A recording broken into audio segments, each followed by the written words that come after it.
situation ratchets up in the Middle East. This is SkyWatchTV for Tuesday, January 5th, 2016. I'm Derek Gilbert. We told you yesterday about the situation between Saudi Arabia and Iran, how Iran threatened Saudi Arabia after the Saudis executed a prominent Shiite cleric over the weekend.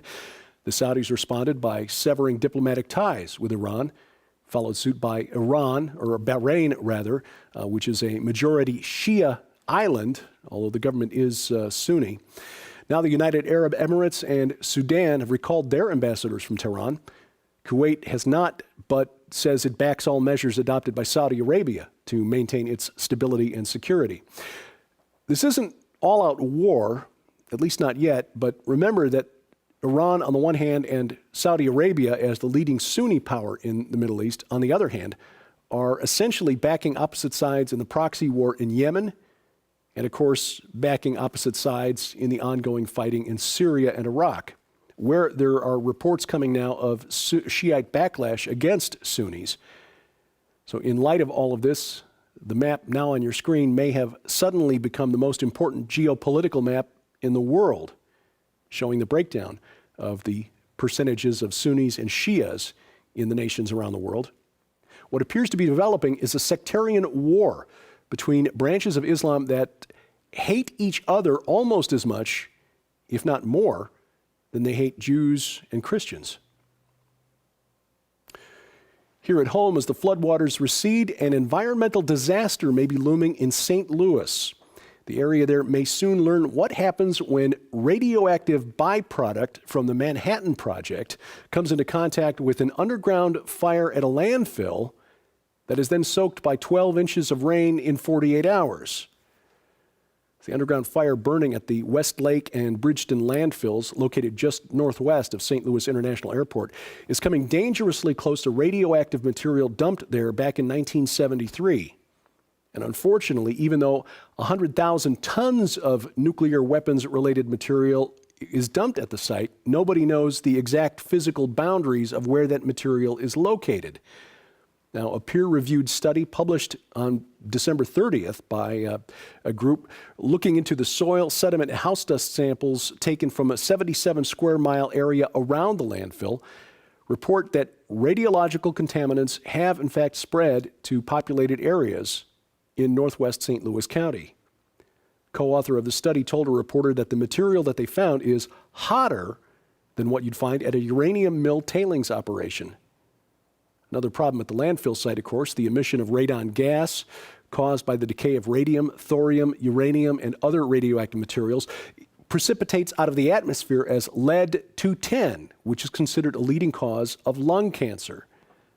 In a nutshell, it appears that radioactive material has been moving off-site from the Westlake landfill for more than 40 years and potentially leaching into the groundwater. A situation that was exacerbated with the record-setting rains here in Missouri just a couple of weeks ago. As you can see from the photos taken by residents in the area, the recent heavy rain that caused historic flooding in St. Louis has led to runoff that went directly into the Missouri River. In Japan, speaking of radioactivity, researchers have discovered an element even more radioactive than plutonium. No known use for this material yet. The highly toxic element called ununtrium is now recognized as the 113th element on the periodic table. It could potentially be used to create weapons even more deadly than the implosion-type nuclear weapon detonated over Nagasaki in 1945, which was fueled with plutonium. Ununtrium, like plutonium, emits deadly alpha rays when it decays. And it's so unstable and radioactive that only minuscule amounts have been created. Researchers don't know very much about it because it decays so quickly. And of course, all this begs the question, why? Meanwhile, Southern California is dealing with a natural gas leak of historic proportions at a storage facility just northwest of Los Angeles. The SoCalGas Aliso Canyon well, located about a mile north of the town of Porter Ranch in the San Fernando Valley, has been leaking since October 23rd at the rate of 110,000 pounds per hour. That's the equivalent force of a volcanic eruption. The FAA has made the area a no-fly zone because the combustion engine of a low-flying plane might literally blow the place sky high. This is being called the biggest environmental disaster since the BP Deepwater Horizon well exploded in the Gulf of Mexico about 5 years ago. And it can't be fixed until spring at the earliest, if it can be fixed then. You see, drillers have to locate a 7-inch diameter pipe about 8,000 feet underground. And they have to drill close to it without accidentally nicking the casing pipe and causing a spark, so that they can pump fluid and mud into the reservoir below the leaking well and seal it. And of course, all this work has to be done in the daylight because electric lights in an area that's leaking 110,000 pounds of natural gas into the atmosphere per hour is a really bad idea. The Los Angeles School District has closed the 2 Porter Ranch schools and moved the 1,900 students to other schools in the district until the leak is fixed. Residents are trying to find other places to live in the area. That's caused a housing crunch. Hotels are at capacity. Rents in the area are ranging as high as $8,500 a month. It's a mess. And apparently, because it hasn't exploded, it's not getting an awful lot of attention from the national media. Speaking of schools, Google is collecting information on school kids, and it doesn't appear that there's much parents can do about it at the moment. Google is making serious inroads into the education market. More than half of the laptops and tablets sold at K through 12 schools in America in the third quarter of last year were Chromebooks, like the one I have here. They're much cheaper than laptops that run Windows or Mac software. They're pretty robust. You do everything through the Chrome browser interface. I use the one here to look at a script, outline of the talk. I've got a larger one at home that's got a full HD screen, do my writing on it. It's connected to the cloud so I can access my documents wherever I am. Kind of handy, as long as I don't mind Google having access to all of my stuff. In the case of public school students, Google does not only have their stuff in the cloud, it's tracking what they're doing on the internet, like Google searches, Google Documents, Google Maps, and so on, and using that information to serve up targeted ads to the kids.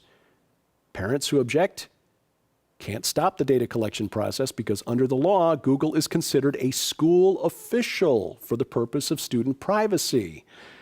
Now, see, schools are supposed to have direct control over how a company or individual uses student information in order to deem them a school official, but the only lawsuit that was filed was dismissed out of court because the judge ruled that the person or the group that filed the lawsuit didn't have standing to actually sue. School districts, of course, don't have access to Google's servers or any of its proprietary software. So 20 years ago, when our daughter was beginning school, we didn't expect the school district to store information beyond basic information about her performance, attendance records, test scores, things like that. Now, educational technology products being used by students are cataloging an almost limitless amount of data on what students do every day. Not just schoolwork, but emails, chats, metadata, location history. Educators may not even be aware of the information that's being collected. And again, because Google and other tech companies are considered school officials, there's nothing parents can do about it. There is no privacy anymore, really, not even if you're a U.S. congressman or the head of a foreign government. Wall Street Journal reported last week, broke a story on the NSA spying on Israeli Prime Minister Benjamin Netanyahu, authorized personally by President Obama. The spying happened to catch conversations between the Prime Minister and American lobbyists and lawmakers, including U.S. congressmen.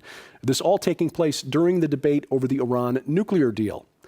The wiretapping swept up conversations of sensitive nature with a number of congressmen. And interestingly, the spying disclosed that the Israelis were revealing information about the negotiations with Iran that they themselves obtained by spying on us.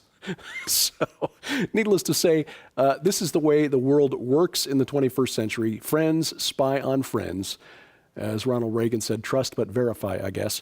But it does lead to one disturbing revelation, and that this is just one more mark on President Obama's record of using the federal government to advance his own personal political agenda. He's used every government organization from the IRS to the NSA now. And for the most part, the press is giving him a pass on this. This is the kind of power that should not be abused by a president of any political party, not just the ones you disagree with. The implications of this type of abuse of executive authority, again, being basically ignored in the left-right political debate that passes for news analysis on the cable news networks these days. And it's possible that this is at least in part because this administration also has developed a track record of being the most aggressive at threatening and bullying the press, even more so than Richard Nixon and his team back during the Watergate era. Yesterday, we talked about an armed standoff at a wildlife refuge in Oregon. A group of militiamen led by Ammon, Ryan, and Mel Bundy occupied the site, this refuge in rural Oregon, to protest government overreach, government land grabs at the expense of loggers, ranchers, and miners. Now, an item in a news story that I looked at yesterday caught my attention, but I didn't have time to really dig into it before recording the news update. A reporter asked a protester who was patrolling the perimeter at this wildlife refuge, asked him for his name, and the gentleman replied, Captain Maroney from Utah. Now, I'm familiar with the name Moroni. That is the name of the angel that delivered the golden plates to Joseph Smith, which led to the formation of the Church of Jesus Christ of Latter-day Saints, the Mormons. I was not aware until seeing that article that the Bundy family is Mormon, and that Captain Moroni is an important figure in Mormon scripture. There's a screen capture from the LDS Church website, the book of Alma, chapter 59, verse 13. And it came to pass that Moroni was angry with the government because of their indifference concerning the freedom of their country. Hence the reference to Captain Moroni. Apparently, Bundy supporters at the 2014 standoff at their ranch in Nevada often made references to Book of Mormon passages centering on Captain Moroni. This sheds some light on their beliefs, why the Bundy brothers are doing what they're doing. Father Cliven Bundy, at a political rally in Utah a couple of years ago, called the Constitution a divine document on par with the Bible and the Book of Mormon. And official LDS doctrine does, in fact, or LDS publications anyway, do in fact refer to the Constitution as divinely inspired. So it follows, if you believe that the Constitution is divinely inspired and the federal government is violating the Constitution, overreaching the authority granted to it by the Constitution, this divinely inspired document, then you are justified in resisting that government. Again, based on what the Bundys apparently believe, this makes their actions easier to understand. However, the Constitution is not divinely inspired. It is the greatest foundational document written for any government in history. I would much prefer that the federal government adhere to the Constitution. If you've watched this program for any length of time, you know that really gets under my skin. But it does not rise to the level of Scripture.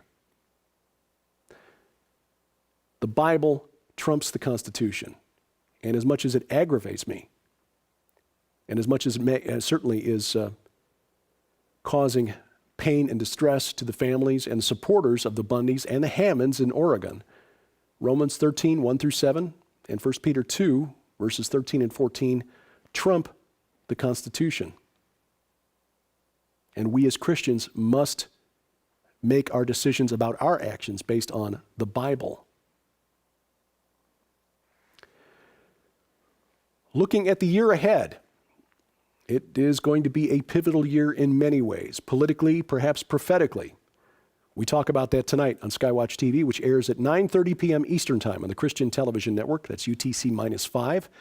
The Christian Television Network is carried on DirecTV Channel 376, Dish Network Channel 267, the Glory Star Satellite Channel 117, and tonight it is Tom Horn and my best friend and wife, Sharon K. Gilbert, joining me for a look ahead at the year 2016 on SkyWatchTV. If you don't get satellite TV, you can watch it on the Christian Television Network's website. They stream the program to their website at ctnonline.com. And of course, it'll be available later this week on our official Roku and YouTube channels.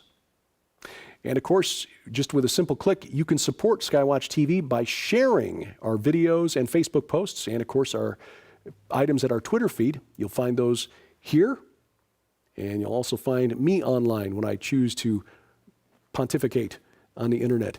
My Twitter feed, Facebook page, and my website. And if you have comments or questions for SkyWatch TV, send those to me at dgilbert@skywatchtv.com. Thank you for watching. As we keep watch, I'm Derek Gilbert, and this is SkyWatch TV.